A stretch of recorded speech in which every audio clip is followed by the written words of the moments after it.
Welcome back to Between Sundays, the podcast where Christians are trying to figure things out where most of life happens. I'm Bobby. I'm Justus. And today we are talking about how people can slowly drift or walk away from God and really how to come back. Sometimes life feels that way. Sometimes we don't feel like we're at the place where we once was with God. Maybe that relationship has changed. But one of the things we're talking about today is it's not God that's the one that's doing the drifting, it's us. And what are the things that happen in our life? What are the kind of the signs that we can look at and see what's going on? But the most important thing, how can we get back to that place that God desires us to be? And so definitely an episode looking forward to today.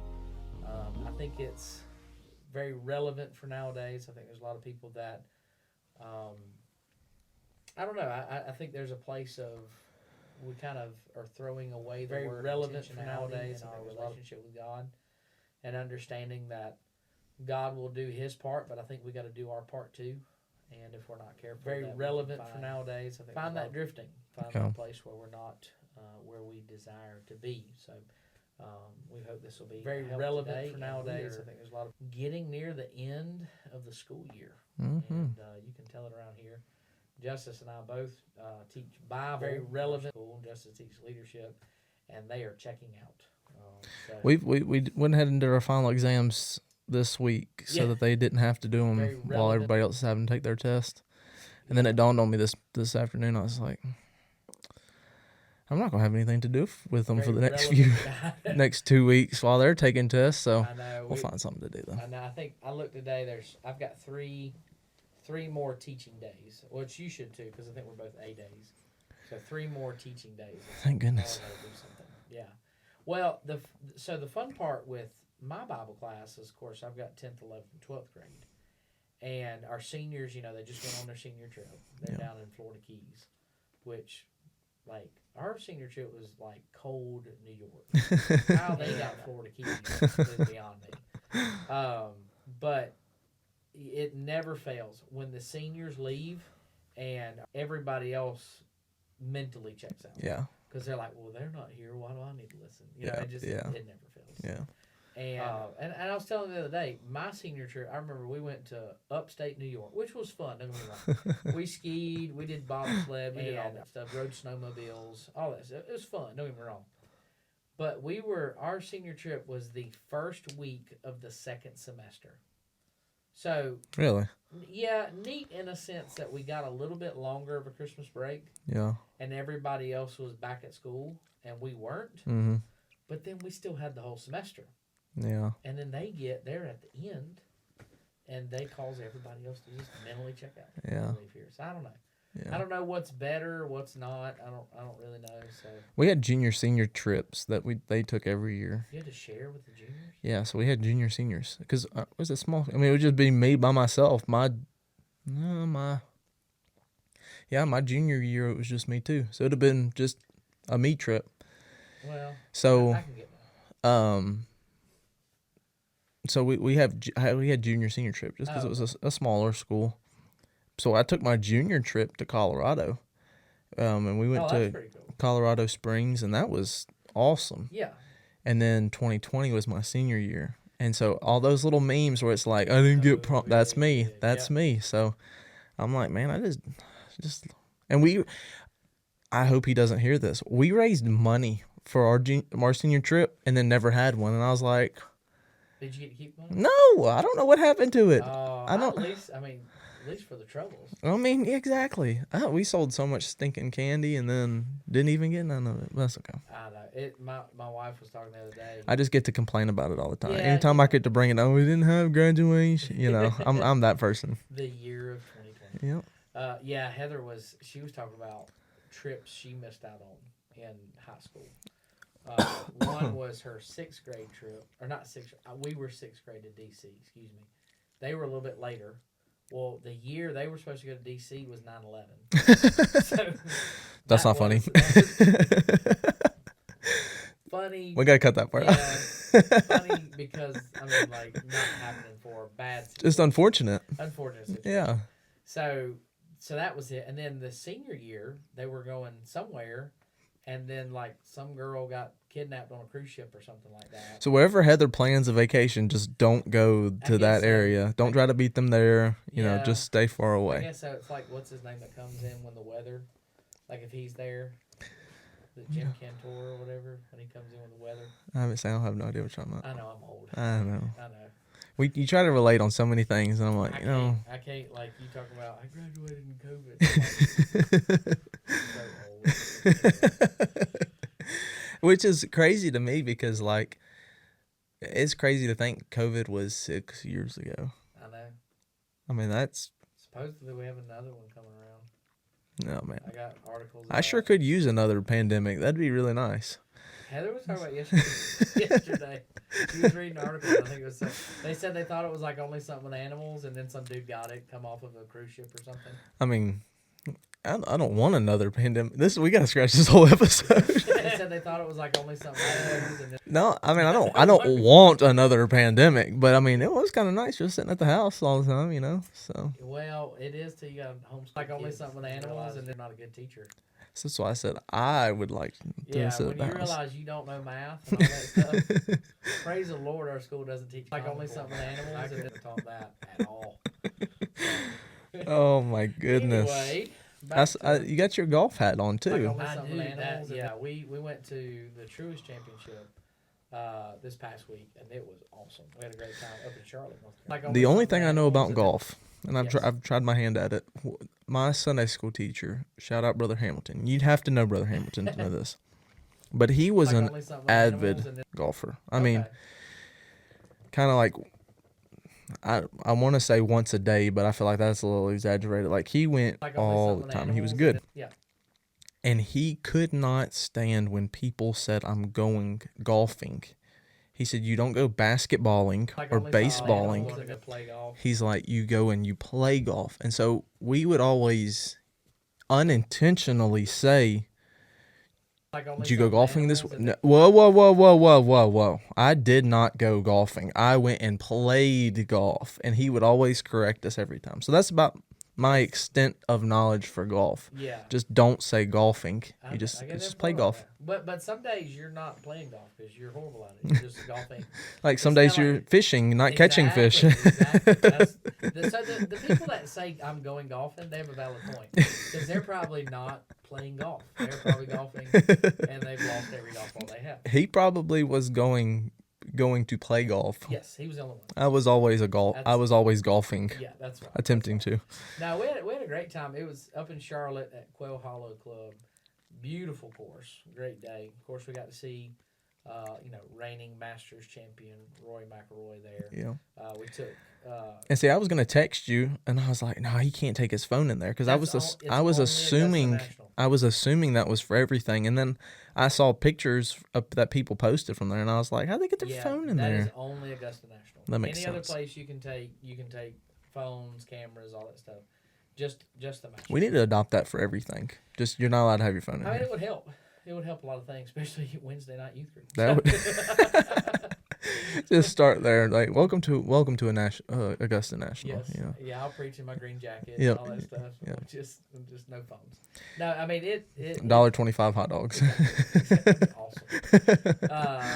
But no, I mean that's only there. Yeah. But no, it was a great day. We got to take Casey up there because his senior year and him playing golf on the golf team, all that stuff. He'd never been to a PGA tournament at all, and so we go to number 10 because the top guys were going off on the back nine, and we're like, he's all excited because he knows he's coming up, and all of a sudden, like, you got to know Roy. Roy just has this strut when he walks down the fairway, and so like Casey's like wigging out because he's like right there, all that stuff, and he was on the other end. Well, then we went up 3 holes to number 13, par 3.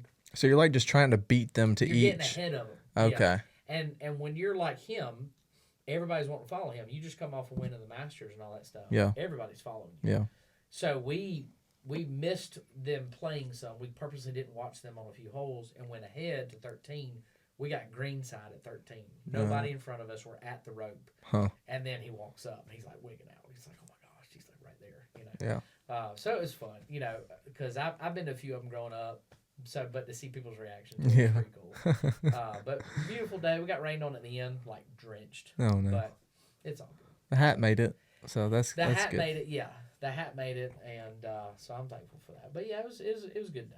It's always fun to get out and enjoy the weather, and go check out something you do. Yeah. So, but it was fun. We enjoyed it. I wouldn't have had fun, but I'm glad y'all had fun. Well, teach their own.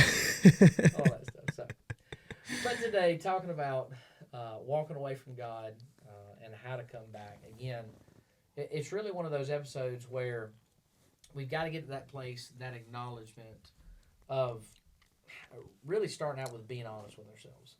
I think that's a big thing. If you're going to be at the place where you realize drifting is happening, you see it happening in your life, you've got to get honest with yourself. Because here's the thing, nobody just wakes up and decides one day, I'm either done with God or I'm walking away with God. Sure. Or walking away from God. Sure. Excuse me. It's a process, something that happens.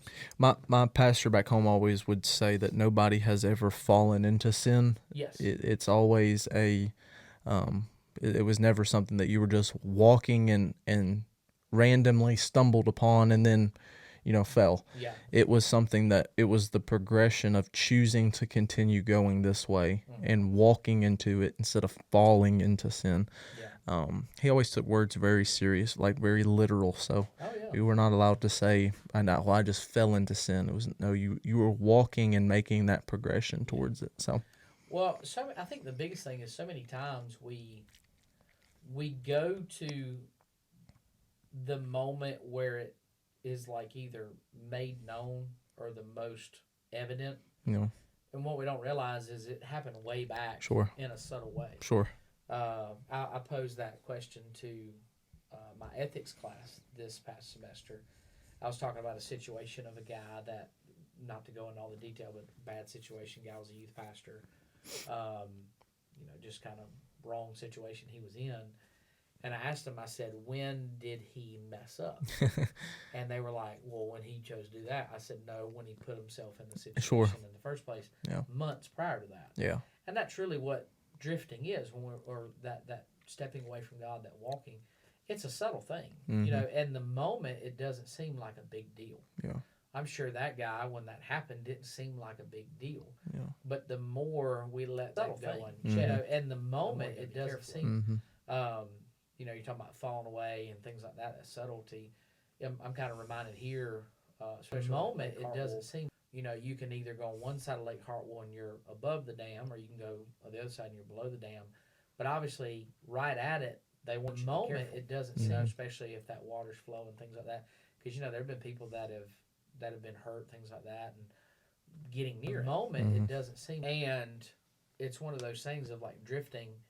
You're not gonna drift away from that. Yeah. You're gonna drift. The moment it doesn't seem, unless you're intentionally doing something to get away from it. Literally on a boat. If you don't moment it doesn't seem and pull away from it, you're going to drift towards it.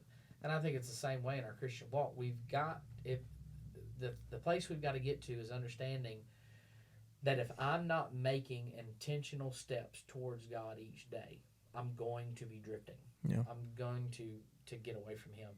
And so it's a subtle thing. It may not feel out of place when it first starts to happen. It may feel normal when it first starts to happen. But it's one of those things we got to understand. We've got to come to the realization. Kind of two sides. If you are drifting, acknowledge you're drifting. But two, if you aren't, if you're where you need to be, that it can happen to you. Yeah. Yeah, no, we I think it's kind of funny. We went swimming one time on Lake Hartwell, and we were in the pontoon and shut the engine off, and we're sitting there for a minute. And we came to what we thought was a dead stop. Well, we get out and start swimming, and the boat starts getting, a little bit away. So we swam a little closer to the boat. We were staying with it a little bit, and it's a lake. I mean, there's no current, there's nothing there, but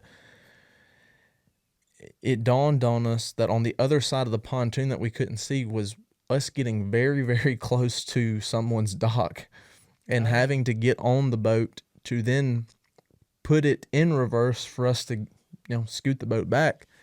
And it was something that we didn't choose to, we didn't choose to decide, I'm going to hit this person's dock. Yeah. It was something that left unchecked was something that was dangerous. And you said earlier, the intentionality, that word intentional is something that we've something lived our day. We've lived our daily lives so lackadaisical of just kind of flying by just the wind and kind of just doing whatever, that we've lost this almost sense of being intentional with everything we do, and realizing that there are things that are trying to pull you away from Christ. Yeah. And left unchecked, they will do a good job of that. Yeah.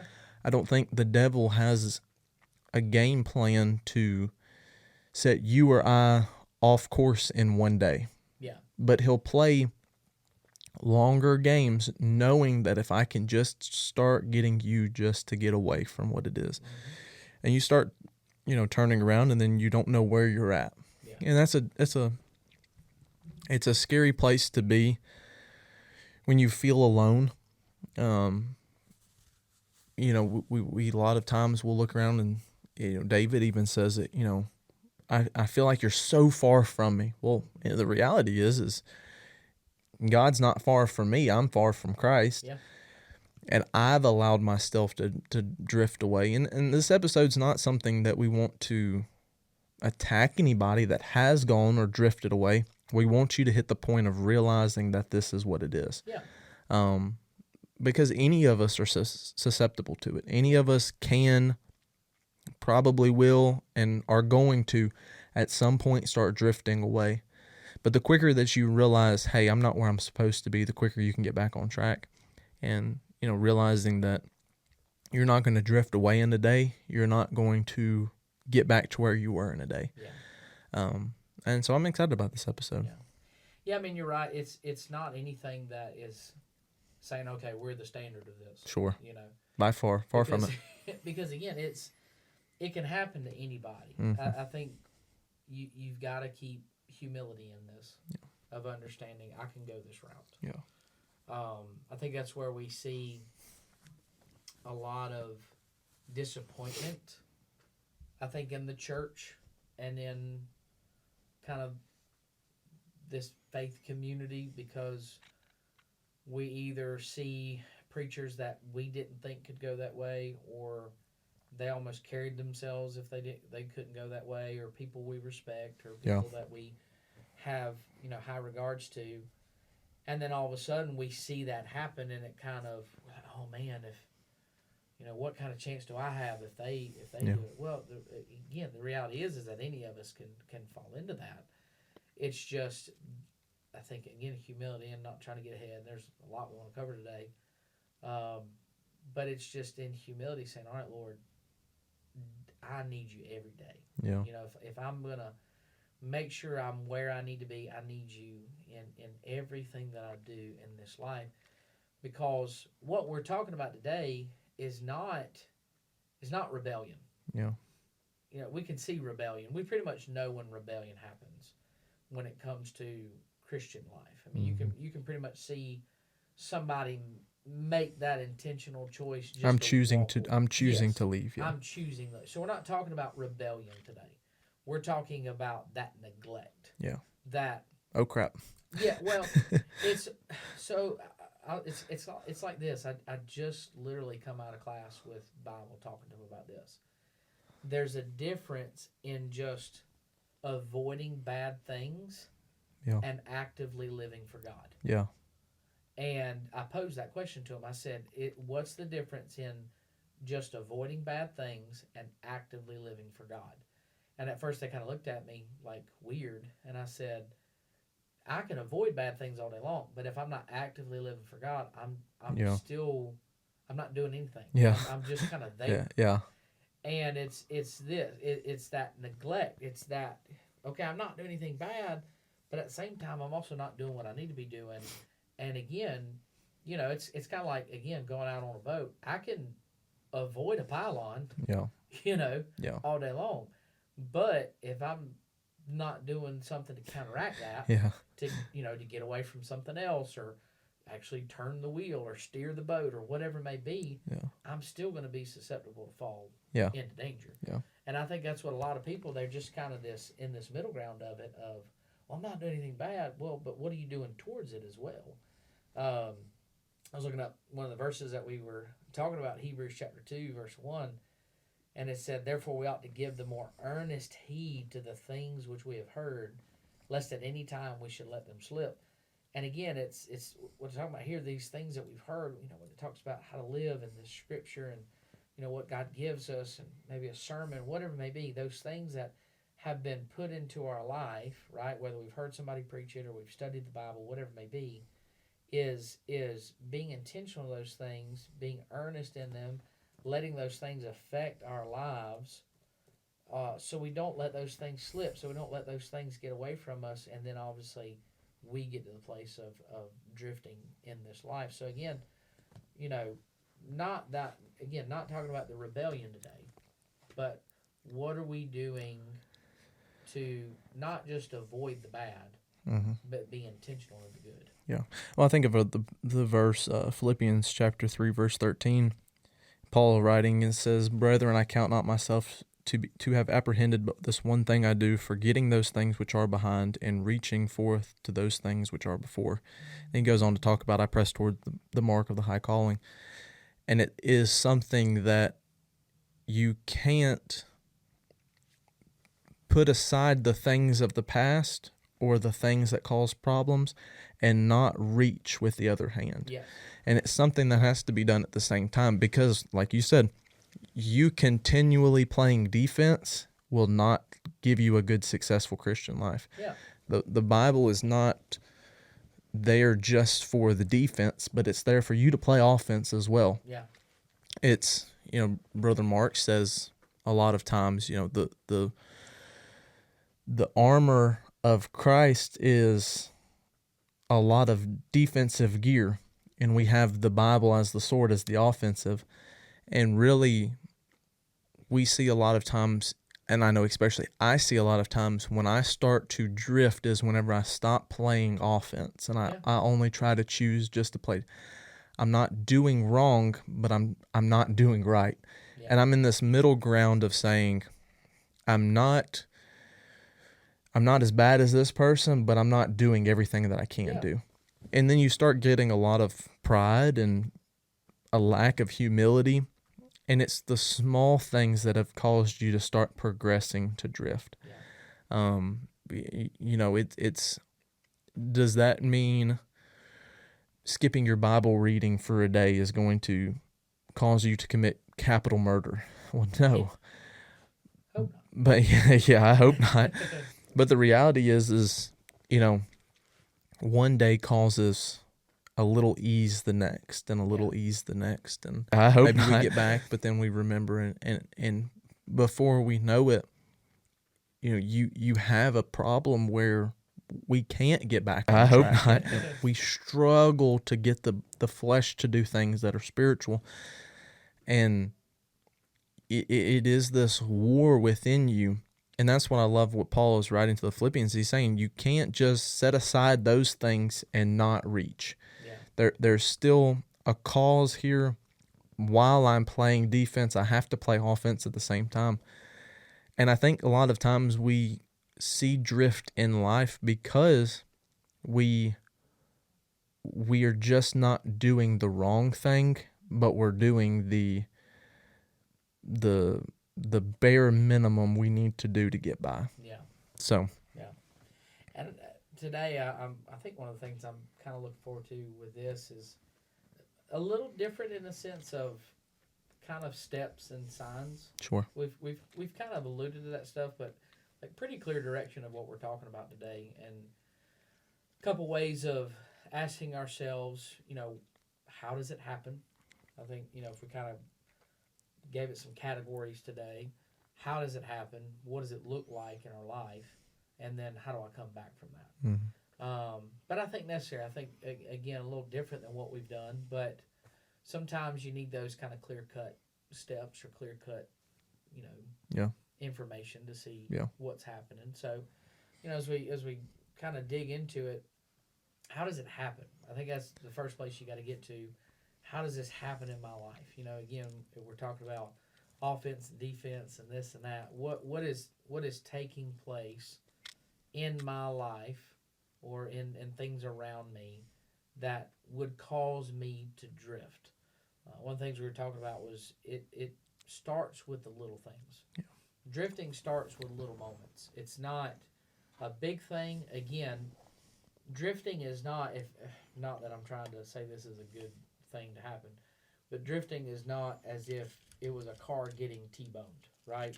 It's not that just blatant, just hit you in the side, what's happened, kind of thing.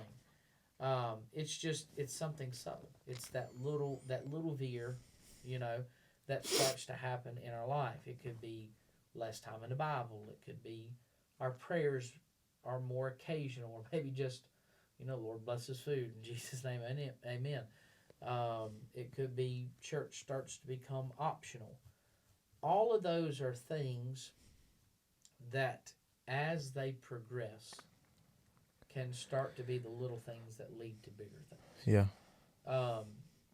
Drifting or walking away from God, whatever you want to call it, is one of those things that, if not careful, it's not just little additions, it's multiplication. It compounds on itself. Yeah. And, I know we alluded to COVID earlier. That was a big thing to where you started to see where people are at, because as churches started coming back in, you started seeing people choosing. Now, I'll say this. If you got to use online and live stream because of, health issues or homebound or sick that Sunday or kids are sick or whatever it may be, obviously it is a great tool. That's why we do it. And we thank you for it. Yeah. We literally have families at our church because they've seen us on live stream and started coming to our church. Yeah. Again, we're not talking about the moments that you need it. We're not talking about rebellion where people's just like, I'm done. Mm-hmm. We're talking about those that are like, you know what? It's nice that, more and more they're like, oh, I can sleep in a little bit and I can still catch a church service, or, I'm tired today and all this stuff. And coming out of COVID, especially, you started seeing people's heart in things. You started seeing the depth of their relationship, or the little things they allowed to happen in their life. Yeah. And before you know it, they're like, well, I'll just keep my online church family, and you started seeing that decline in people coming back to church. Yeah. And again, it's those little things that you start to see. My thing with that too, and to kind of chase a rabbit that's there, a lot of people, when they say that, have the argument that, whether church being inside of us and the church being the people and not the building. And I agree with that. The best argument I've heard for that, though, is the people that love Christ love the things that Christ loves. And Christ loves the church. Mm-hmm. And you cannot live a good, successful Christian life. I feel like that's the mantra to this whole show, is helping you live a more successful Christian life. Yeah. And I don't believe you can live a more successful Christian life by not loving the things that God loves. And God loves the church. He loves the assembling, not the getting together, the assembling, when the ear comes together and the nose comes together and the eye comes together, when the body of Christ comes together. Yeah. He loves when we assemble, not just coming together to be together, not just coming to see each other, but us coming to do our part and do our job within the church. That's really where you start to see community, and you start to see the need for what we do. Yeah. And so again, there's a reason we have cameras running on Sunday morning. Yeah. We don't hate that people use them, or we would take them away. We love that people use them. Yeah. But they can't be there to be your lifeline. They have to be there to be your crutch sometimes. Yeah. Of saying, I hate that I'm missing, but this is the next best thing, not this is what I live off of. Yeah. Oh yeah. I mean, there's times I've had to use them. I mean, I've been Sure. sick or we take a vacation, something like that. I always say I'm going to use them, and then I end up. Yeah. Well, I mean, we heard the story the other week when we were at Haynes of the lady that she was at a ball. That was crazy. At her grandson's ball game. Yep. And a woman was watching the live stream over her shoulder. Ended up having the phone the rest of the night. Woman got saved right there. Yeah, that was a crazy story. That's all. It's crazy and awesome all at the same time. And again, they're good things. They can be very necessary things. But again, it's just that place of are we making the choices? Really, I'll say it like this: are we making the excuses? Sure. That's the best for us in our life. Yeah. That it's better for me to not spend time at church. Yeah. It's better for me or I just don't have time to get in my Bible, or I don't have time to pray this week. It's when we start making the excuses, not making choices like true choices, but making the excuses, that we start to see the little compromises that happen. And again, it's those little moments. It's not the moment that you walk away by any means. No. It's the little things that we allow to just compound in our life. Yeah. When eventually we are at this place where we, like you said earlier, we look and we're like, I am not where I once was with God. Yeah. It's those moments that hit in our life. Yeah. But looking at that, again, drifting starts with the small compromises. Another thing we were talking about, we kind of jotted down through a lot of this, is distraction replaces devotion. And that's probably a real big one nowadays, because we live in a distracted world. Yeah. We live in a world that is so much stuff going on, so many things that are happening, so much stuff that is really pining for our attention. Your phone's going off right now. The irony that you picked that up and I'm looking at it right here. But no, I mean, it could have been me pulling it out of my pocket. But we live in this society that there is no shortage of something going after our attention. Yeah. Whether it be phones, whether it be people, whether it be entertainment, there is so much stuff that can distract us. And I don't believe that's obviously an accidental thing in this life. I believe the devil is very much using that as a massive avenue to get Christians distracted from what God has for us. But I say it like this, and I have to challenge myself with it. How many times in the morning have I woke up and grabbed my phone? Yeah. Woke up and looked at my notifications before I even, and I'm not trying to sound super spiritual in here, but looked at my notifications before I even thanked God for letting my eyes open. Yeah. Or before I grabbed a Bible, or before I spent any time with Him, have I, grabbed my phone, and all of a sudden this distraction is happening in my life. And again, if I'm not acknowledging it, if I'm not getting honest with it, then it's just going to keep going. It's going to keep getting worse and worse and worse in my life. We live in a society that something is always going on. And again, what I'm getting at through all this is you've got to get to the place where we stop saying I don't have the time. Okay? And I know I just made a lot of people mad by saying that. But we've got to stop making You ticked me off right there, that's for sure. I'm done. No, I mean, but seriously, it's not a valid point. Yeah. Okay? I love everybody listening. It's not a valid point. Yeah. It's not a good reason. It is an excuse. We don't have the time. No, we're just not making the time. We're not being intentional with our time. And we'd be amazed at what is distracting us day after day that's taking away from the time that God deserves in our lives. Yeah, no, we make time for whatever we want to make time for. And I think that's a battle that we always will struggle with in this body. Yeah. Of the natural man trying to do spiritual things. Yeah. And really, when you get your priorities out of line of allowing your body to have superiority over your spirit, when we start getting things out of line, I think we really start seeing the especially for me, start seeing that progression of saying, okay, I'm not where I could have been had I just kept going the way I wanted to go. Yeah. And it's easy. It's easy to allow yourself to get distracted, and it's work for you to stay on task. Yeah.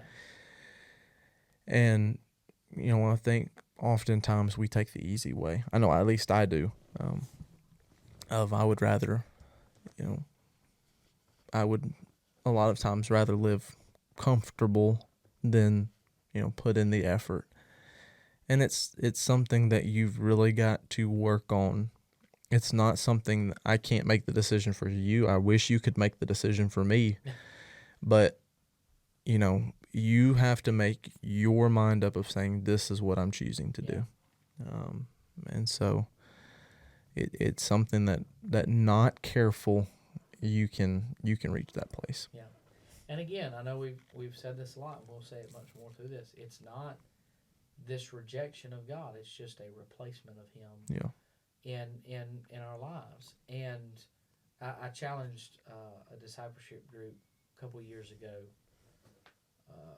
really in this very thought right here of you cannot plan your day and put all this stuff in it and then hope God fits somewhere. Yeah.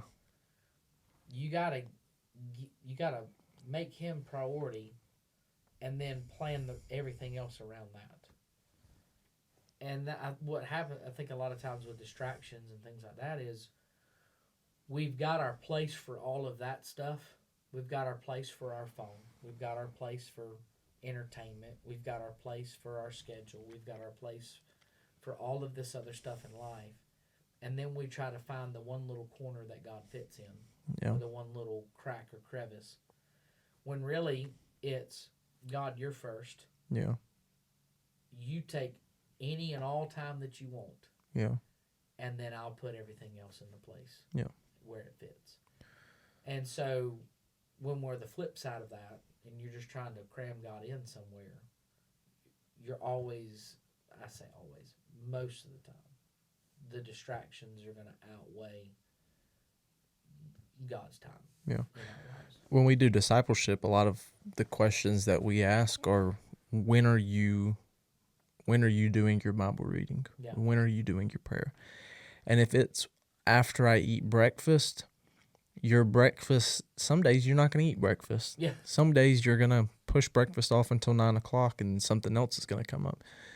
And it's not the fact that you are rejecting Christ, but it's the fact that you're replacing Him with something.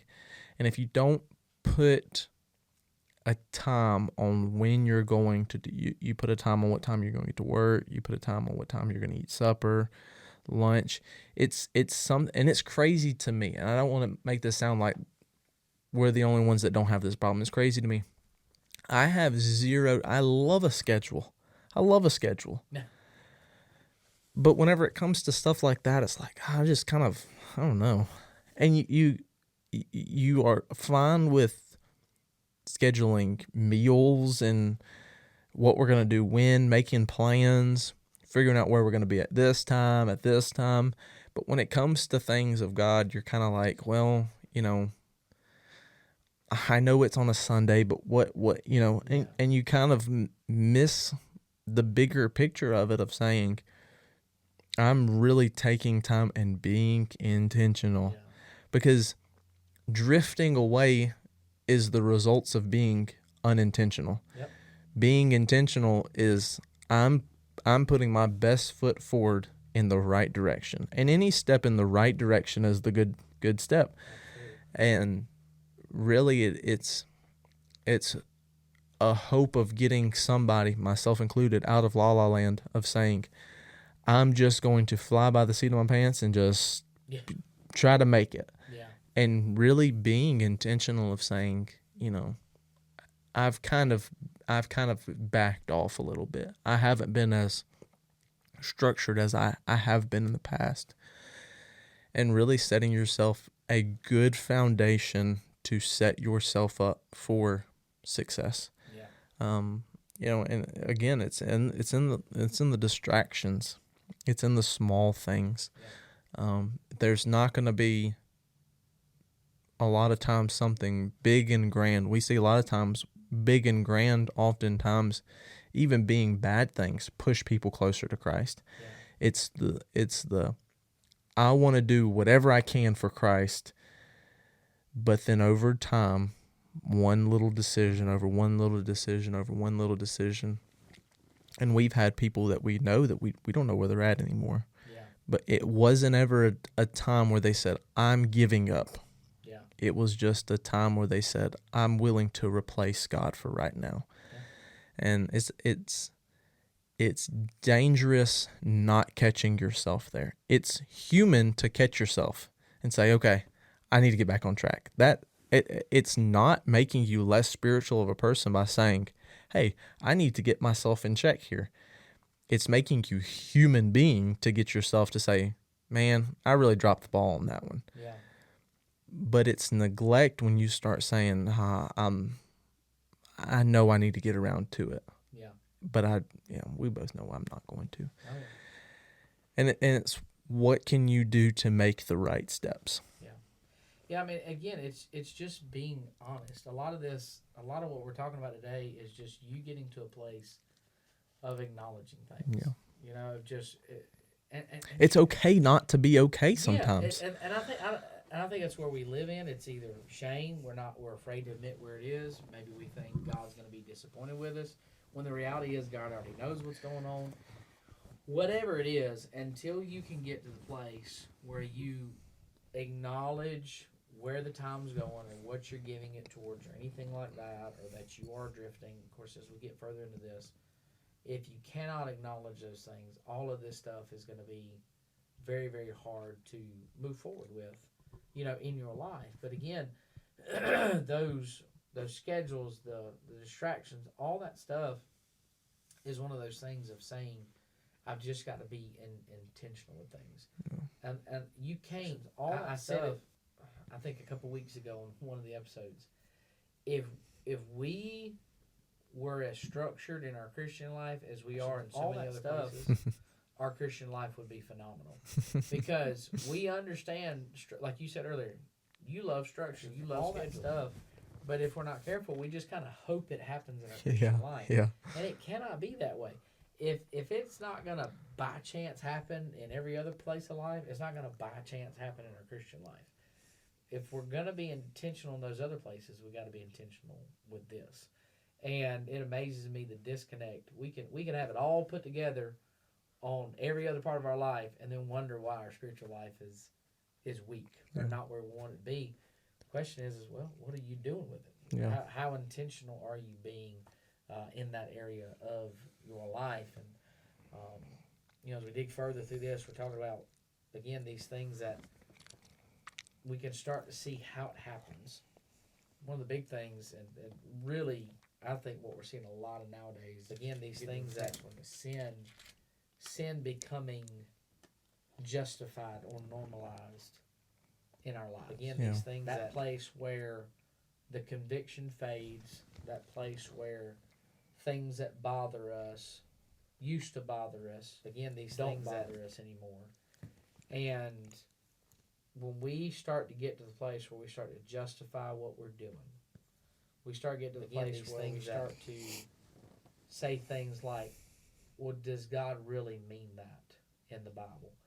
Does he really, these things that, does he really want me to do that?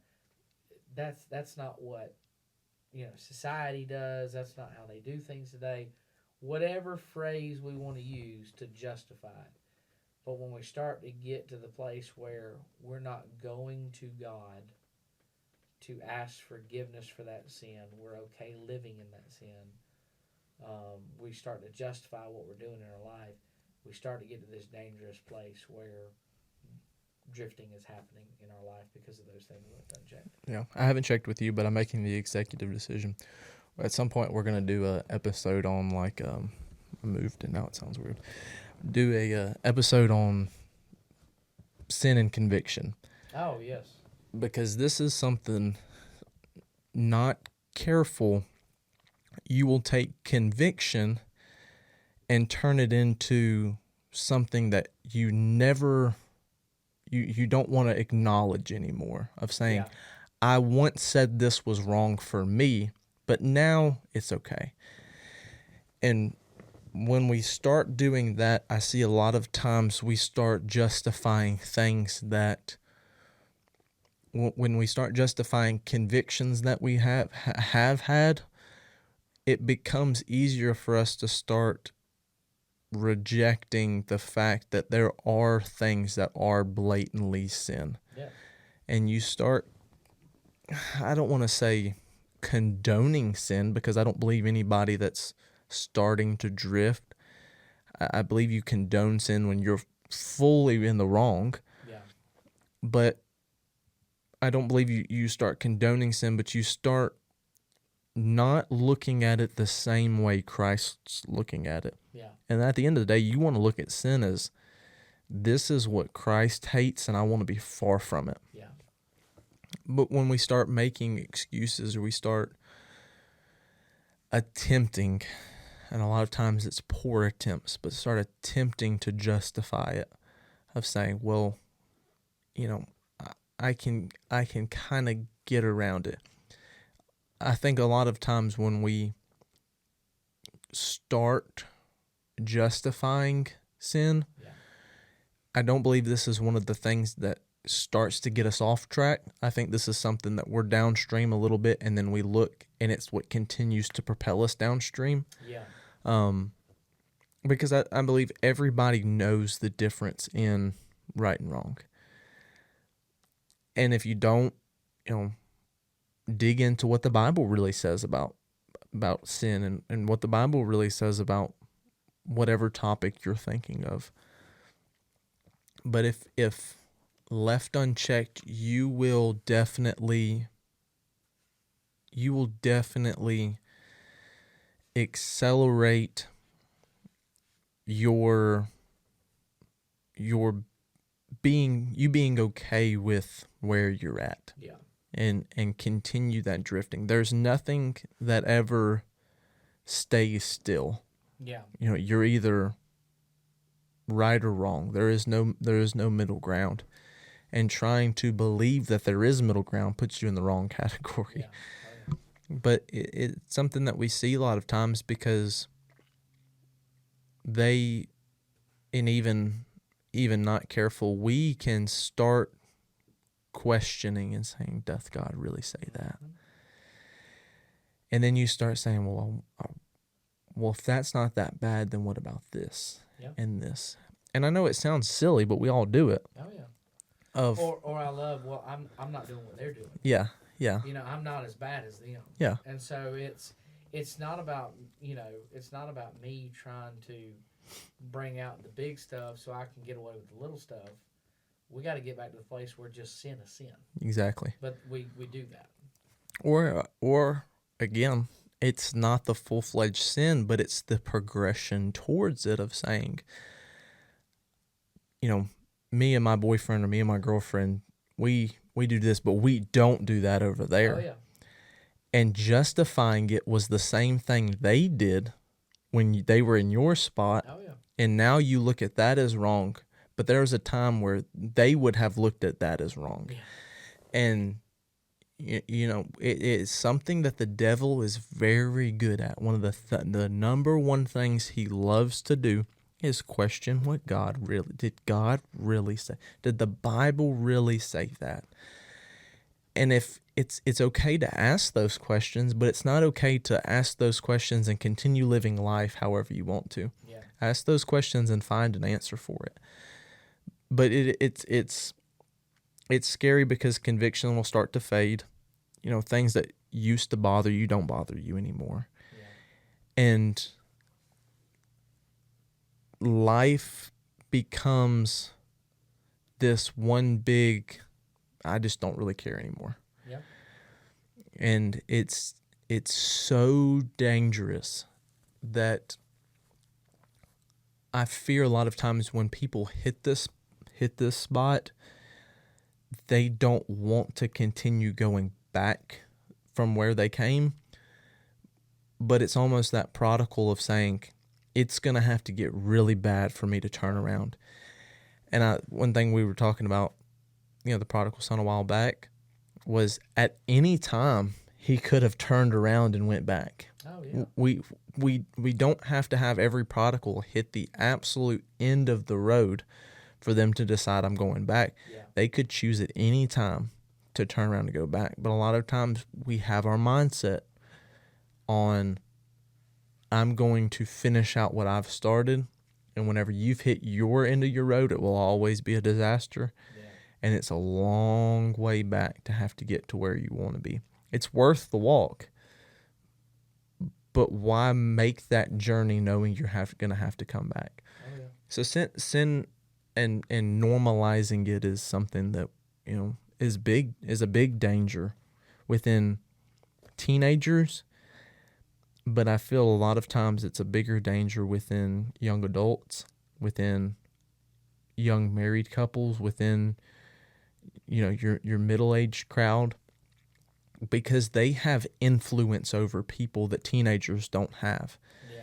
They have where I can say it's not wrong, and younger people look up to them. Yeah. And they're gonna have to answer one day for what they've led this person astray for. Yeah. And so that's why you have to be very careful in your personal walk. Is my steps affecting someone else's steps? That's what I love about Paul and believe me, I'm far from this. But Paul says, follow me as I'm following Christ. You follow me, because if you're following me, you're going to be following God. And having those, if someone is stepping in the footprints that you've left behind, where are they going? Yeah. So it's definitely something that in the drifting process, taking a hard look at yourself of saying, am I silencing this little inner voice inside me? Yeah. Am I trying to get away with this thing to please the flesh? And really taking heed to it. Yeah. Well, it's what we're seeing through this is very much a progression. Mm-hmm. It's not necessarily one of these things are over the other. Really, it's you're seeing it really from the little things up. We start to have the compromises. We start to replace the devotions. We get away from things. We don't give the time to God. We don't give the time in the Bible. Well, here's the thing. If you're not spending time with God and you're not spending time in the Bible, you're replacing those things with other things. Yeah. With distractions, with all of this other stuff.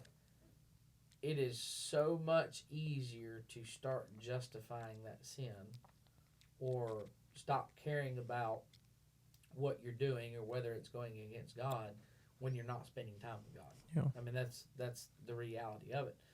And so, again, we're looking at this thing as a process in our life. Like you just said, it doesn't happen today. You don't leave it in a day and you don't come back in a day.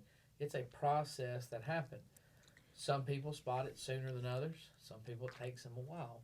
But most of the time, more times than not, you see this progression happen in their life. And so, as we start to normalize sin, this next thing we're talking about, we see this happen. Our community starts to fade.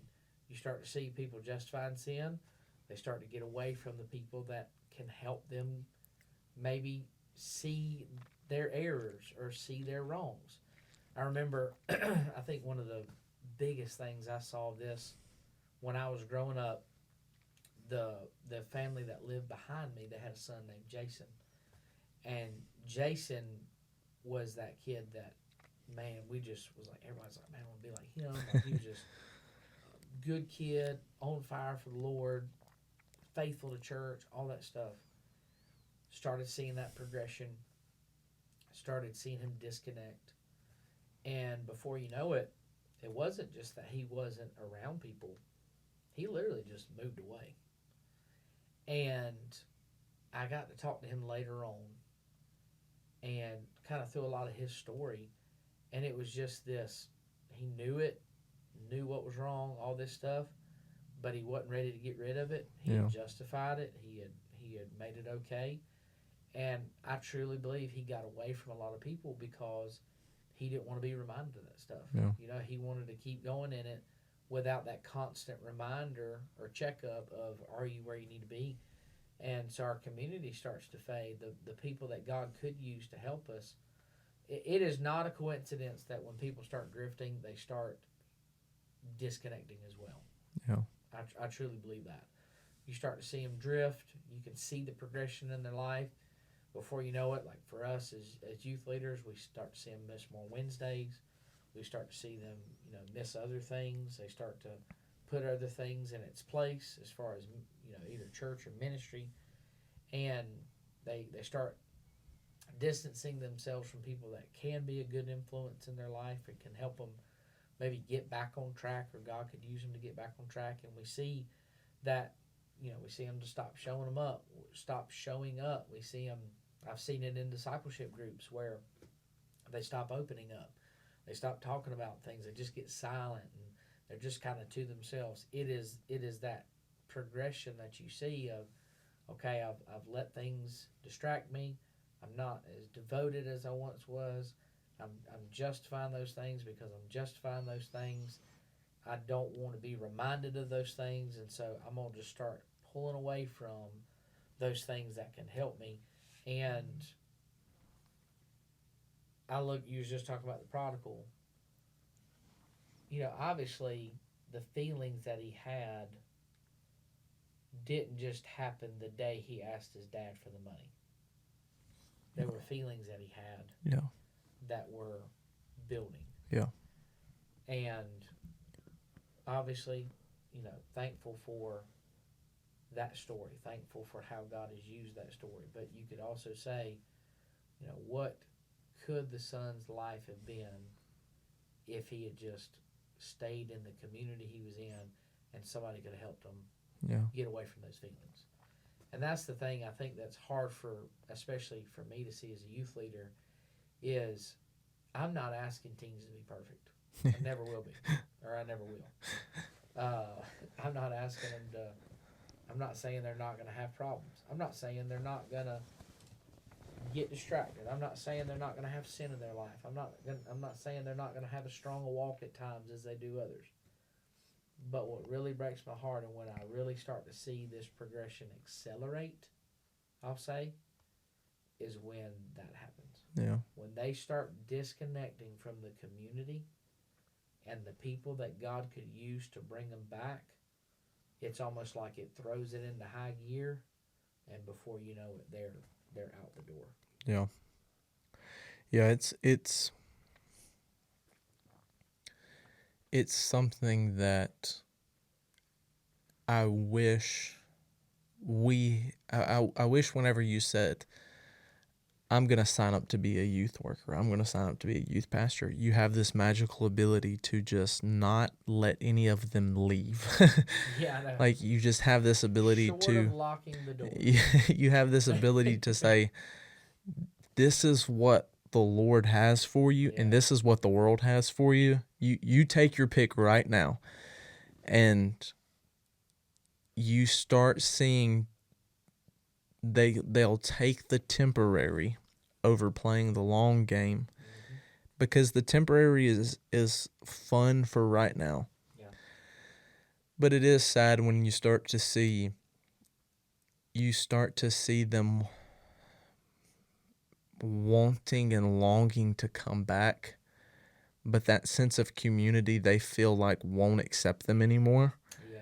And that's a whole nother podcast for a whole nother day. That's a whole nother episode there. Of, feeling like I don't connect with these people anymore. Yeah. Or they've known what I've done, and they won't accept me. And the reality is kind of what we talked about last week. We don't go to church for a person, but we go to church for Christ. Yeah. And whether they accept you or not, continue going. but seeing that drift of saying I can kind of make my own community. And kind of a side note with that, I have felt like in my life I don't have those people that I can have a community with. Yeah. One of the best things I ever did was realize that if knowing that the devil has a community for me if I'll choose that one, knowing that Christ has a community too if I'll ask for it. Wow. And really what I started doing was two things: praying for people and also being a person that I wanted to have. Yeah. And one of the best pieces of advice I can give you, if you don't feel like you have a friend, be the best friend to somebody. Yeah. And we see, well, I've seen in my life, others choose to be that person that they don't have. Yeah. And it really start to build a community within that group. Yeah. And there's people you're one of my best friends. People saying you're not on the right track here is going to help me way more than me disconnecting from you and finding someone that will say you're doing what your heart wants you to do, or you're doing what you want to do. And again, you're going to have people that are going to say yes to everything, but finding those people that'll say, hey, you're not matching up like you used to, is crucial and critical for a good Christian walk of having those people, those Nathans in your life, of saying you're not doing, because there's times as the youth pastor you want to be going directly to those people and say, hey, get your act together. Yeah. But the reality is the son left and the father never chased. Mm-hmm. They said, I've got to let him come to himself. That father could force the prodigal back in, but it would have been only a matter of time until he's got to come to himself. And that's something that I hate that I've prayed for before, of Lord, just speed that process up to get them to come to their senses and say, I'm not where I'm supposed to be. And you really see it whenever they distance from a church community. The devil's going to have a community for you. Yeah. It's which one are you looking for? And you can never say, I feel like I'm alone, because if you ever say, I feel like I'm alone out loud, I think the devil's ears perk up a little bit and he goes, I've got somebody for you. But really asking, Lord, would you give me somebody in my life that I can be a friend to, and they can be a friend to? They can be a friend to me. And I believe the Lord will answer that prayer. Yeah. Well, arguably, the people that have made some of the biggest impact in my life were not yes people. They were people that were willing to tell me what I needed to hear, and the reality is if I had disconnected from those people, I maybe wouldn't have heard the answers that I needed to hear that would have jump-started that process of getting back to where I needed to be. Yeah. And you're right. It's more dangerous just disconnecting altogether than being willing to hear the hard answers, to hear the hard advice, the thing that, as we say, steps on toes a little bit. But again, you see that more and more, and what I said earlier, when I see it accelerate, when I see them really at this point in that process, I see them drift the fastest away from God when that starts to happen. Because they may not be in their Bible, they may not be praying like they need to be, they may be distracted by things. And I've been in those places. Yeah. I've been in those places. And even though I wasn't praying like I was supposed to, even though I wasn't reading my Bible like I was supposed to, I truly believe one of the things that helped get me out of certain situations was I had a community that was doing that for me. I had people that were seeking God for me to help me. I had people that were praying for me. I had people that were willing to tell me what I needed to hear to get me out of that situation. And again, I've seen it in the church here. People that I've started to see the drift, and you could see it. Started to see the disconnect. Started to see them getting closer to the door, for lack of a better word.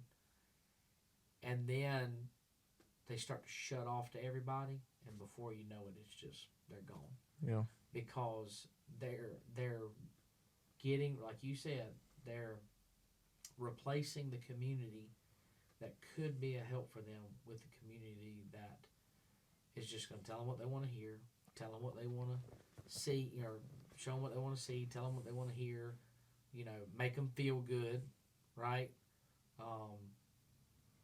Accepted whatever may be in that moment, and they're going to go with that over the people that are going to be honest with them.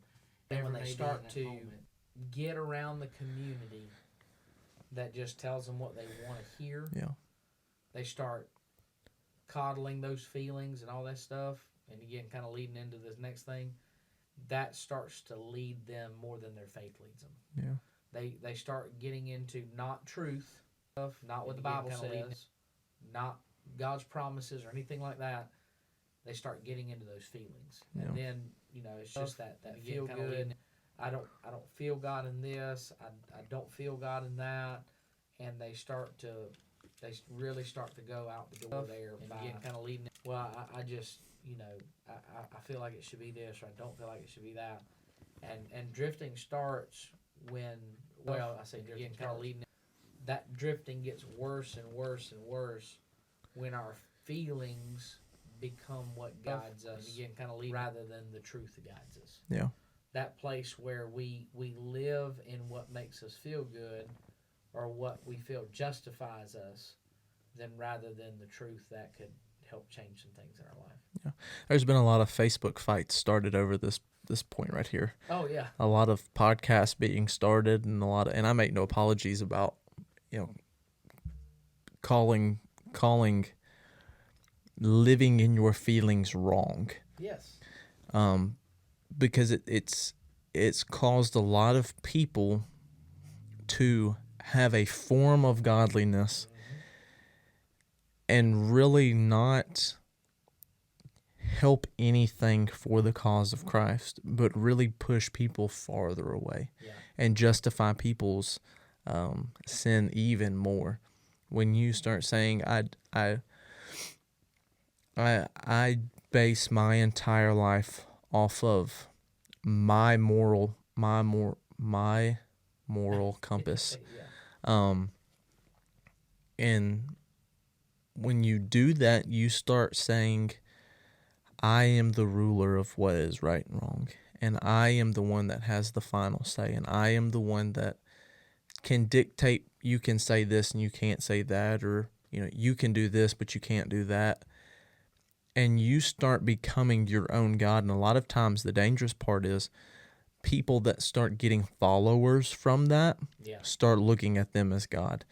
And it quickly morphs into a power trip. I don't believe, now this is just my belief, I don't believe really anybody listening to this episode has got to 0.5. Yeah. If you are, amen. But I don't think or be so scared or second guess yourself into saying, man, am I living my life based off of feelings, not faith? Because I would second guess myself if I was listening to this. This is a progression where you have done little things and it's the snowball effect. Yeah. Those things have just continued rolling downhill and downhill and downhill to where I have heard some great Christians at one time make some outlandish statements because they've reached this point. Yeah. And any of us are susceptible to it. There's nobody that's disqualified from drifting this far away from Christ. Yeah. But I guarantee you, if you would have told them that this is what you're going to become one day, they would have said you're crazy. Yeah. But it's the slow progression of saying, this is something and this is something, and finally getting to the spot of saying, you know, I don't feel God anymore, so therefore He's not there. Or, is God really there? Does God really care? Did God doth God really say this? Yeah. And you become okay with your feelings and not the truth. And you become okay with oftentimes expressing your feeling instead of living in truth. Yeah. And I don't want any of the listeners to think, oh my gosh, I'm in this spot. But I want them to be careful of this group of people that say, I love Jesus, but I do whatever I want to do. Yeah. Because oftentimes their life looks a lot of fun. Yeah. And you say, I can base my life off of these people, but what are they living their life? What is the fruit of their life? Does it match up to God's word, or does it match up to what they've said? And be very careful. Again, you want to accelerate that drift. Surround yourself with the people that have already lost touch with reality. Yeah. And you might be at number 3, and you'll be at 5 before you know it. Yeah. Just by listening to these people they sound good. What they're saying seems to work. Yeah.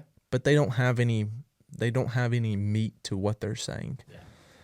So it's something that I see a lot of times on social media. People get on Facebook and sharing posts or fighting in a comment section, and believe everybody sees what you post on Facebook. Everybody sees what you comment. Yeah. Be careful what you do on there. I know, it amazes me the people that post on social media. They're like, I wonder how somebody found that out. Well, you put it out there for everybody. Well, it's like I have people that I'm friends with on Facebook that comment on things that I don't even follow that person, but I'll see their comment pop up. Oh yeah. And it's like, what you doing in there? Like, you ain't got no business being in there. Oh yeah. But we try to play the prodigal's father and try to go get people so many times instead of just letting God do His job. Yeah.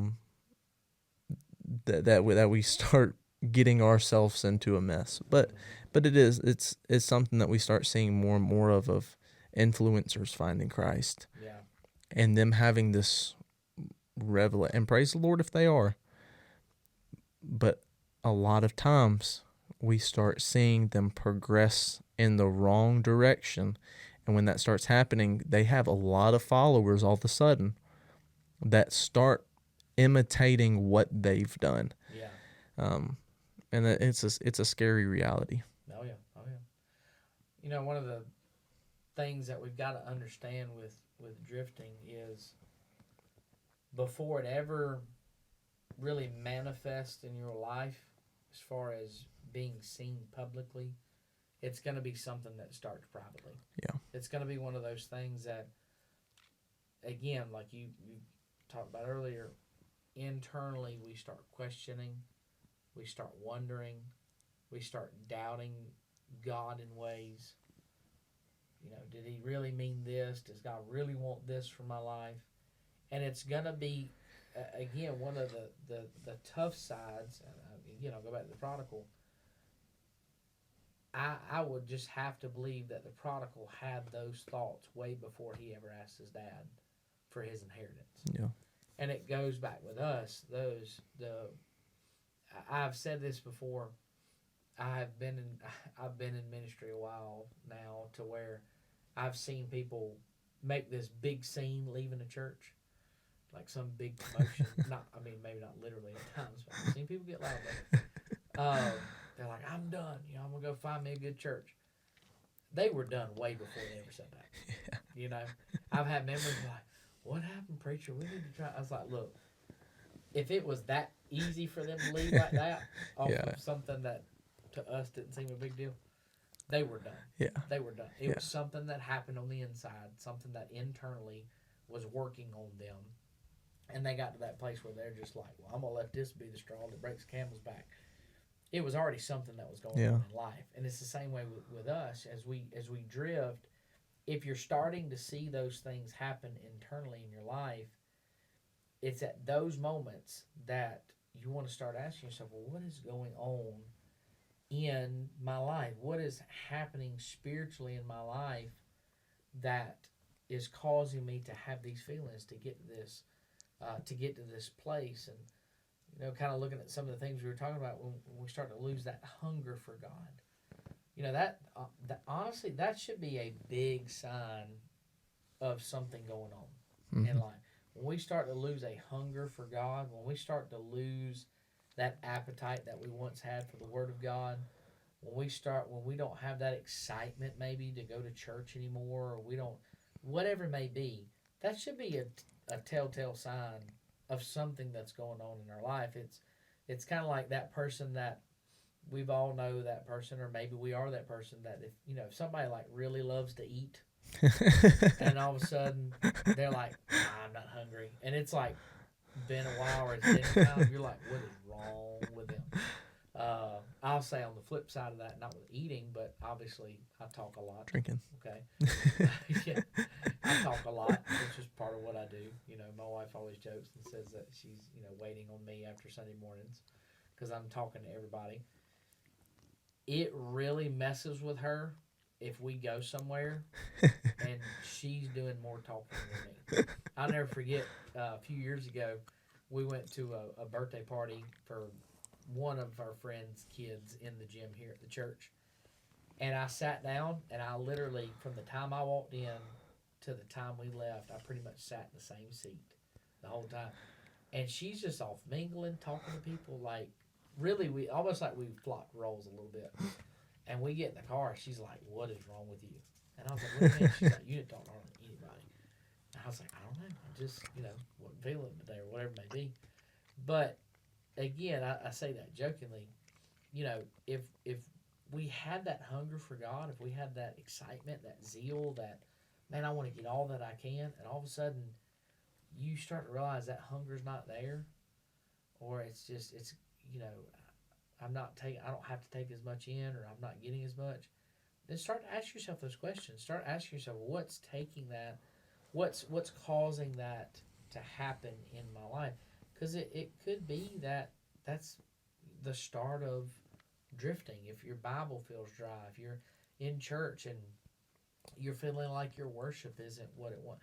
I'm not saying every once in a while you're not going to have a day where it doesn't feel like the week before, but if it's on a consistent basis, that Bible's dry, or our worship is not there anymore, we don't have a desire to do it, that may be a sign. Start asking yourself those things again. Just be honest about the stuff. It's not to say that every time we open our Bible, we have doves descend and, an angel opens his scroll and gives us this revelation of, and it's preach this Sunday, that's not, there's going to be times where we can kind of say, why is this happening to us? I think we would be, not that by no means are we more spiritual, but we could kind of find the results of that pretty quick, of saying, okay, I know what I did. I know I need to get right. I know what's happened here. I know what my viewpoint on this person has been recently. I kind of know that's the reason I'm not quite where I need to be right now. But there is flags that should be going up, of putting a stop to it really quick, of saying, yes, I think of Jonah whenever he's continuously fleeing, and they said, does somebody have some? And he's like, yeah, just I know it's me. He continues going in the wrong direction, but he knew he was the problem. And we see a lot of times where people say, I know what the problem is, but I'm going to keep going. Yeah. And you have to, when you start seeing flags or red flags, definitely in a person, but if you start seeing red flags jump up in your life of, kind of the warning signals go off, find out what the problem is instead of just living and being okay with being okay. Yeah. It's something that is there to not hurt you, but again, those guide rails of saying you need to kind of scooch over just a little bit and just continue on the right track. Oh yeah. Well, I mean, it's so simple. If we just say, well, why haven't I felt like reading my Bible the last couple of weeks, or however long it's been? I mean, again, it don't have to be. You're not talking about the day. It's not like if today I read read my Bible study and then tomorrow I didn't. But oh my goodness, I'm just backslid and all this stuff, and I'm just away. It's not saying that, but if it's been some time, if you realized, man, it's been a while since I have really experienced God's presence in church. Yeah. Especially if you have service where other people are getting it. Yeah. Again, just ask those things. I promise you this: God's not going to be disappointed in you by asking those things. Yeah. He's not going to be ashamed in you for asking those things. Anything that's a step closer to Christ, He would love for you to ask. Yeah. I mean, again, God knows everything. God knows we're human. God knows we're going to go through those times of dryness and things like that. It's just leaving those things unchecked. That's going to continue the drift. Yeah. That's the thing.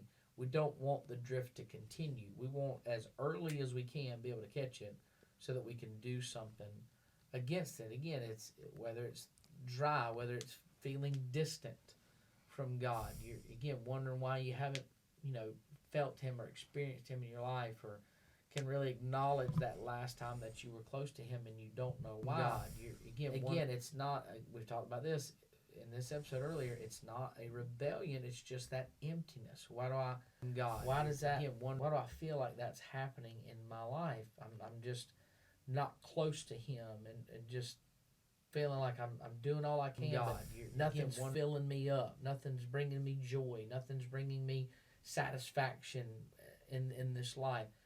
Any of those things, when they start to happen in this life, we've got to start asking the necessary questions. We start to justify things instead of repent. We were just talking about it a few minutes ago. We say it's not that big a deal where everyone's doing it. All of those are excuses that we may find ourselves making when we get into a drift of, I'll be fine, it's no big deal.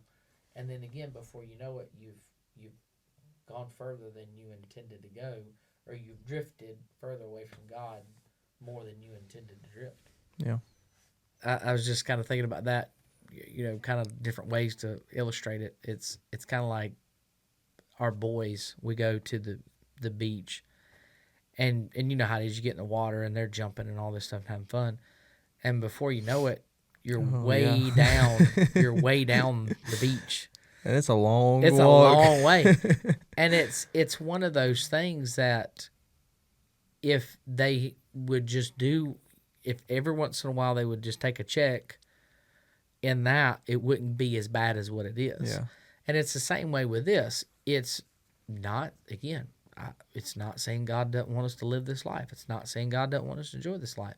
But living this life, with living this life comes having to evaluate things. It comes with having to take a check on things to make sure we're where we need to be in our Christian life. And so we don't get way down there and then you got to do all this work to get back. Yeah. Just take a check every once in a while and ask yourself, am I where I need to be?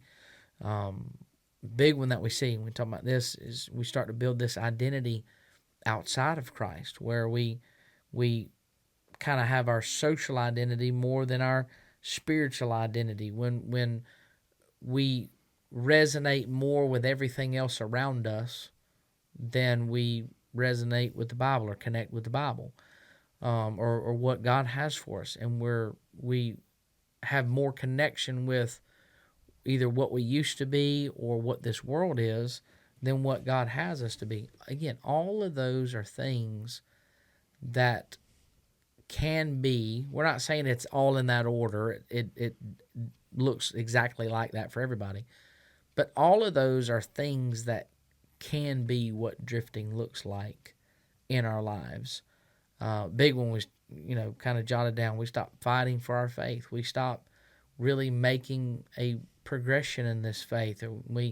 We just kind of get indifferent about our faith and whether God's using us or not. I was talking about that in our ethics class the other day, of just whether God uses me or not. I'm okay. It's just kind of meh. Yeah. And all of those things are warning signs of drifting in our life, and the quicker we can see those things, the quicker we can acknowledge those things. And that's what a big thing we're about to get into. But the quicker we can acknowledge that, the less potential we have to drift away from God. Yeah. You talking about the beach a little bit. We went last year, and were y'all there last year? Oh, it was, that was yeah, last year. That was bad. It was, and like, I mean, the waves were insane. Yes. And of course, me and some others, we've got to go out there. It's not like it was. I mean, the waves were so crazy. You would be on top of a wave, and then it would take you where there's no hope for touching the bottom, to the wave going all the way back down, and it's like up to your knee, and then the wave would pick you all the way back up and just take. And it felt like you were staying in the same spot. It never felt like we were moving. Yeah.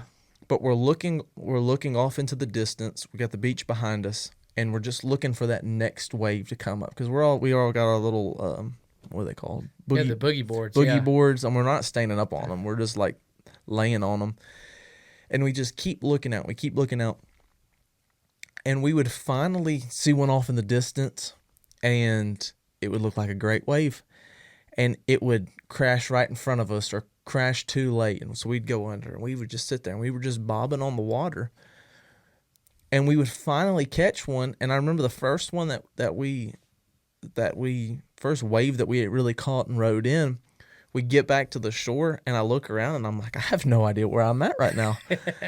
And I remember seeing this little umbrella, and I was like, they are so far from where we started at, and it never felt that way. Yeah, I remember looking up, and it was like this hike back for y'all from wherever far down y'all were. I mean, we ended up giving up because we were tired of walking. So what we ended up doing was walking farther down the coast. Yeah. Getting on and then riding the wave back to where we were, yeah. And then but it started happening when we just started being content with just being okay. Yeah. And just being complacent of saying, I'm not hurting anything. I'm just sitting here. Oh, yeah. I'll be fine, all that stuff. And before we knew it, we were farther than what we wanted to be. Yeah. And with that comes a lot of danger of being susceptible to any of those things that we just talked about. Yeah. And drifting looks like you stop swimming. It's as simple as that. Yeah. Drifting is saying, I'm just going to sit here and do nothing. Mm-hmm. And drift naturally starts happening. It's not something that you've got to start swimming to drift. It's you have to do nothing to drift. Oh, yeah. And really recognizing that the drift is naturally going to happen. You don't have to say, I choose not to read my Bible today, and that's when the drift happens. If you stop swimming at any time, you're going to have drift. Yeah. And really, whenever you start seeing those, kind of what we're about to get into with, how do you come back from being so far gone? Or how do you come back from even just being off a day? Yeah. What is that? What does the comeback look like? Yeah. And us, we love the practical side of this. We love kind of getting you to that place of how to, come back from again, because we don't want to end the episode with just all right, everybody's doing wrong. You're messed up. And No, that's fine. bye. We'll see you later. But again, one of the first things we're looking at here as far as how to come back, because one thing we want you to understand today, you can, again, talking about the prodigal. I love that piece of scripture. When he came to himself, right? Everybody can have that moment. Everybody can have that moment of, you know what? I am not where I need to be. Yeah. I'm tired of just living in the feelings. I'm tired of feeling disconnected. I'm tired of not being close to God like I once was. And I'll say it from like we said at the beginning, not talking about a rebellion. If this was a rebellion, this episode would be more of, did you know him in the first place? Yeah. I mean, honestly. Yeah. If it was about just open rebellion, I can leave God without any hesitation, and I'm done. See you later.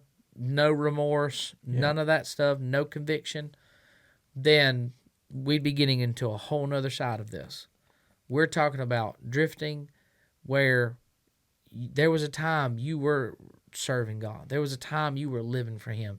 There was a time you were being intentional in your life, but for some reason, you let either some distractions or some distance or things happen in your life, and before you know it, you're not where you want to be.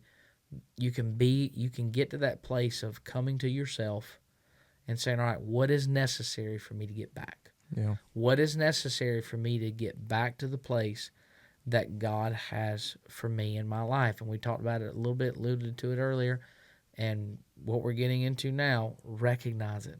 Mm-hmm. Be honest. If you cannot be honest with where you're at, you're never going to get to the place where you see the need to come back. Yeah. You've got to get honest with yourself. And again, it's not being honest to make God aware of something. It's you being honest with yourself. God knows where you're at. God knows the distance that is between you and Him. God knows what is happening in your life and why things look the way they do. You just got to be honest with yourself, because it's when you can get honest with yourself is when you're willing to do what is necessary to get back to that place that God has for you. It's going to be very hard for you to come back if you're not willing to admit you've drifted. Yeah. You know, it's going to be hard for that. It's to say, okay, I've drifted. I'm not where I need to be, and so I need to start doing what's necessary to get back to the place that God has for my life. You've got to recognize it. That's the first and foremost thing, is honesty in the midst of your situation. Yeah, it's. I feel like it's a lot of problems in general can be solved with just you being honest and you saying, yep, this is what it's came to, and recognize it.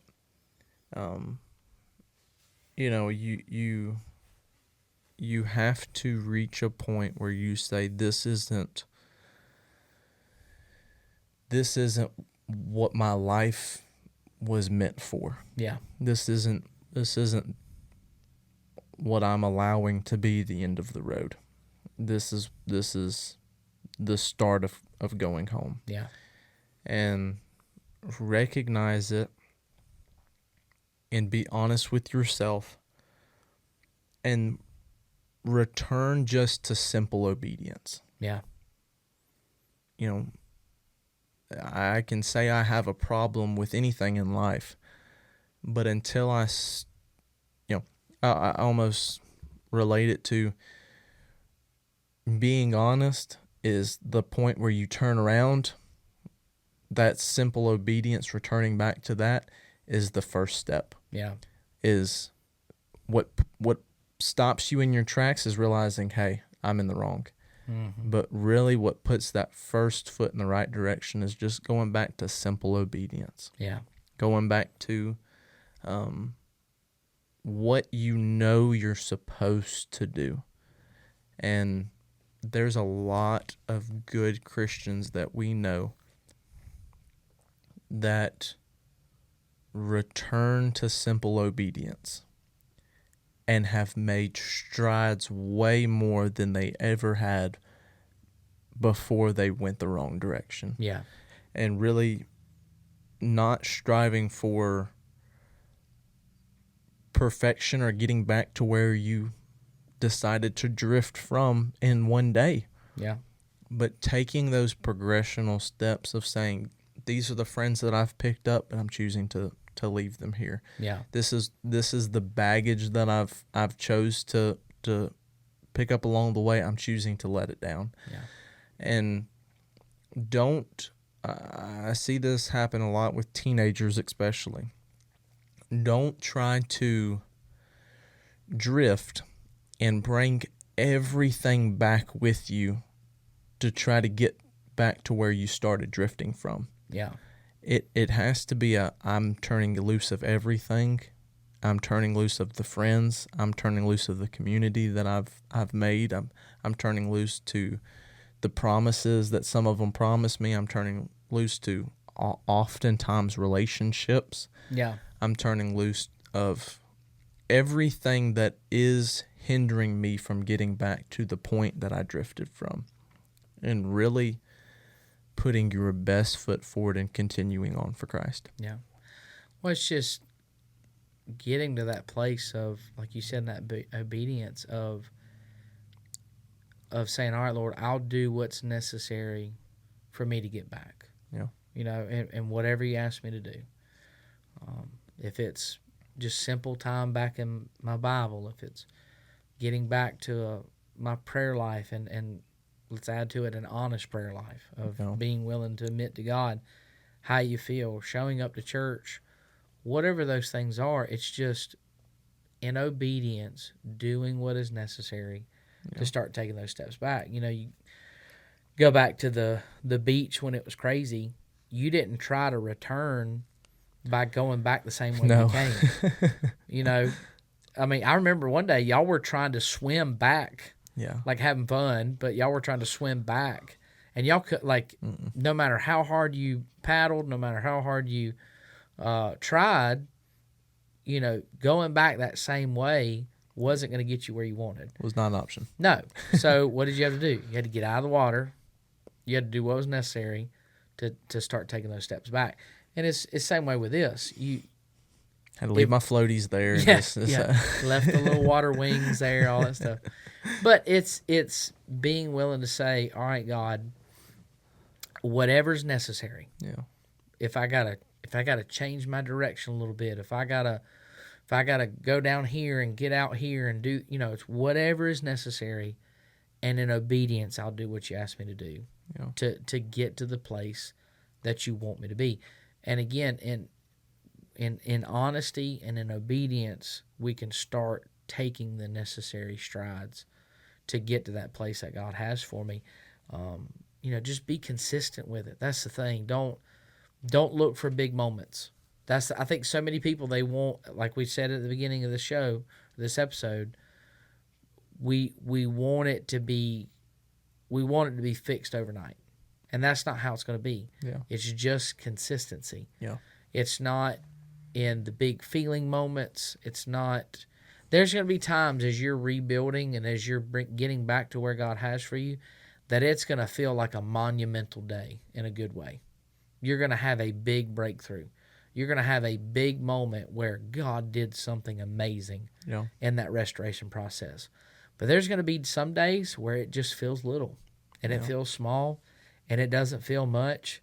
But guess what? It's still heading in the right direction. Yeah. Like we said earlier, any step in the right direction is a good step.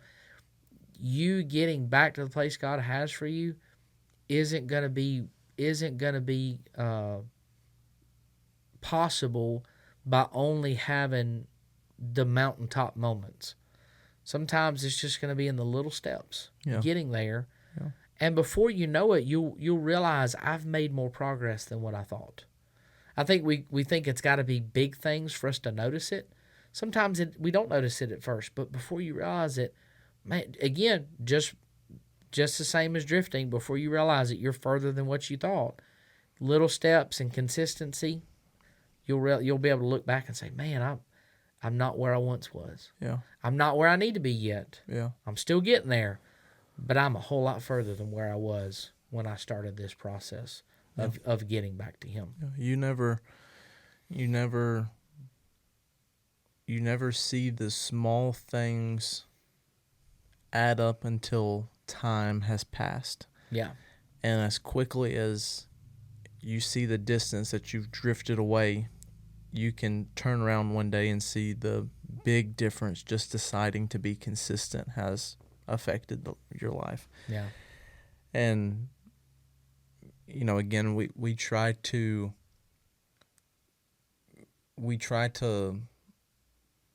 get all the way back to God and that relationship that we once had by reading all of a book in one night or reading all of Proverbs in one night. Yeah. Or praying an extra long prayer. But the reality is, as we've said it over and over again, reading 2 verses and having the Lord speak to you is better than reading 200 and never hearing from Him. Absolutely. So being consistent is huge to return back to where you want to be in your Christian life. And again, something we haven't talked about, all of this is your choice. All of this is, if you want to continue drifting, continue doing nothing. If you want to say, I don't have a problem with this, that's fine. Yeah. It's not a matter of if you're going to have this problem. It's a matter of how far you've gotten before you realize it. Mm-hmm. Because everybody's going to have this. Everybody is going to have drift. Yeah. It's the ones that say, it's not me, it's somebody else, I'm not as bad. It's all your choice. Yeah. And as much as it's your choice, it's your responsibility to say, I'm going to be consistent, and I'm choosing Christ over everything else, and I want to live a life of impact. Yeah. Again, it's that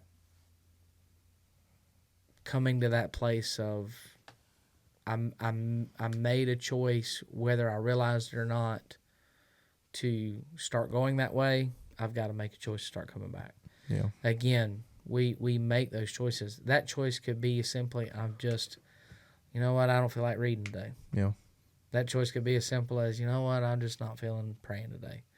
It's a choice nonetheless. Yeah. It's not an accidental thing. Yeah. But again, as little as that choice is, then,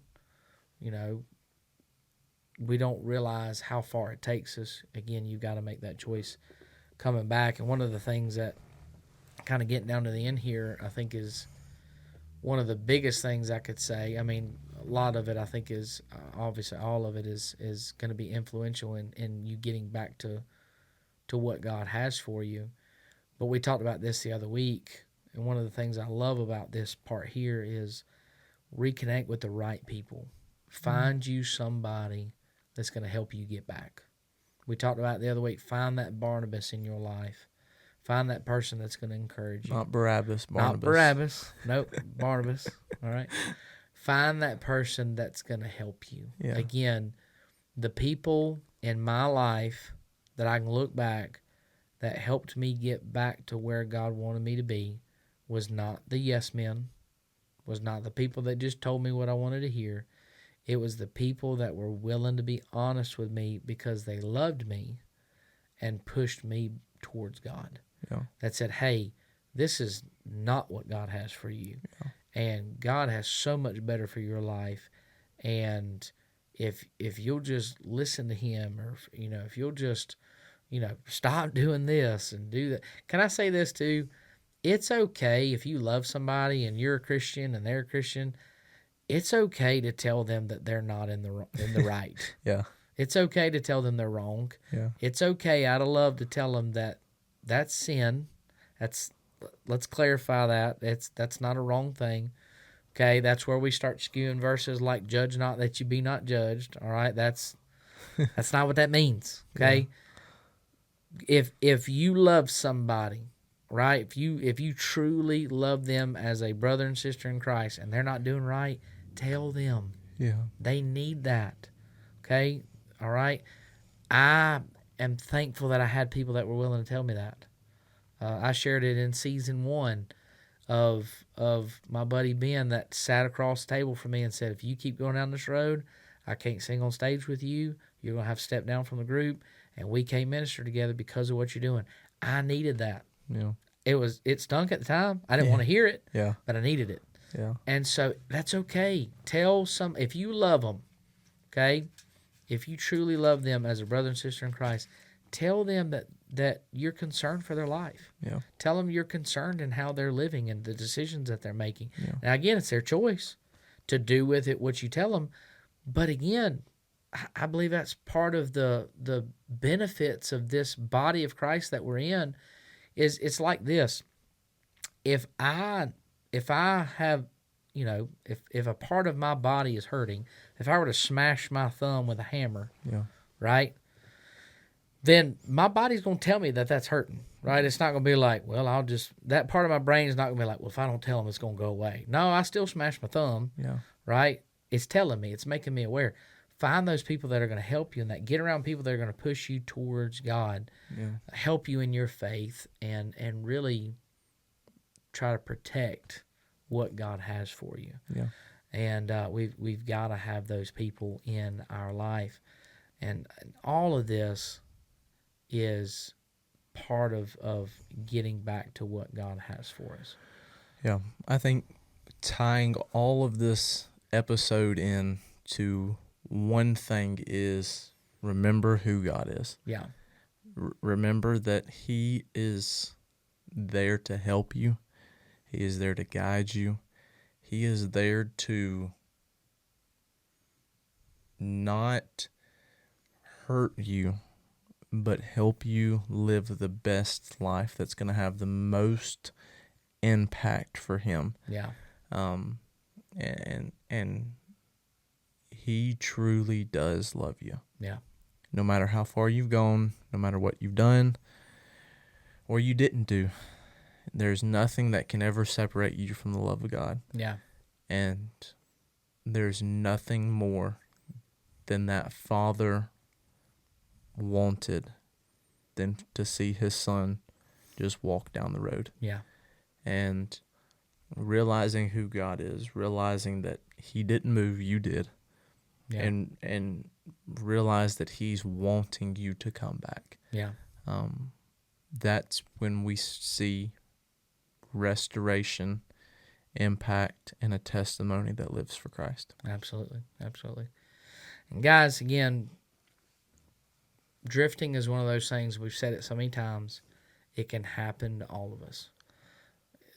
We're not coming into this episode of saying if you do this it won't happen. Yeah. The whole premise of this episode was that let's stop it before it gets as worse as it has to be. Yeah. Everybody's going to drift. Again, talking about, whether you talk about the beach, whether you talk about a boat, whatever it may be. Yeah.